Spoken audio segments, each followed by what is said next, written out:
আমার নাম হচ্ছে সজল। আদা তোমার নাম? নাম শুভাশিস বর্মন। হ্যালো গাইস, আমি ধূপগুড়ি থেকে Rajib blog. Welcome to my YouTube channel. আজকে আমি যাচ্ছি সাজুলদার দেখা করতে, যার বাড়ি জটেশ্বর।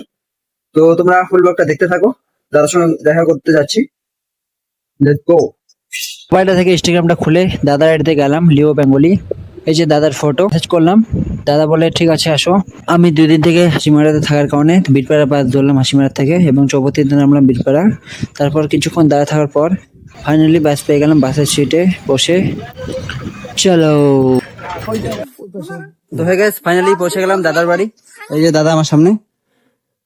দাদা ভালো আছো? এই তো কোন রকম। দাদা তুমি ভালো আছো? একদম ফাটাফাটি ভাই। দাদা আমি কনফিউজ যে তোমার দুজনের কার কি নাম? আমার নাম হচ্ছে সজল। আদা তোমার নাম? নাম শুভাশিস বর্মন।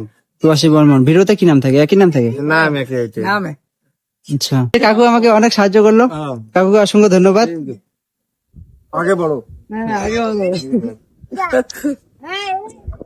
তো দাদার সঙ্গে দেখা করলাম, দাদা খুব ভালো লাগলো দেখা করে, এবং দাদাদের সঙ্গে একটা রিল বানালাম। এই রিলটা কালকে আপলোড করবো, যার কোনো সবাই ফলো করো। তো গাইস, বেশি দেরি না করে আমি যাচ্ছি বাড়ি। তোমরা সবাই কমেন্টে বলো ভিডিওটা কেমন হচ্ছে।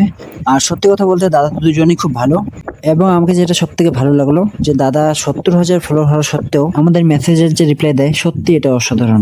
তো পৌঁছে গেলাম শালবাড়ি স্কুল। এই স্কুল থেকে আমাকে অনেক স্টুডেন্ট সাপোর্ট করে, তো সবাইকে অসংখ্য ধন্যবাদ। দক্ষিণায়ন ক্লাবের পুজোর মণ্ডপ। আমি এখন পৌঁছে গেলাম ধূপগুড়ি শহর। তো তোমরা একটু ধূপগুড়ি শহরের ভিউটা দেখো। এই যে পাচ্ছি নতুন আরে তো ফাইনালি এখন আমি বাড়ি পৌঁছে গেলাম। তোমরা কমেন্ট করো ব্লগটা কেমন লাগলো, like share and subscribe. Tata bye by.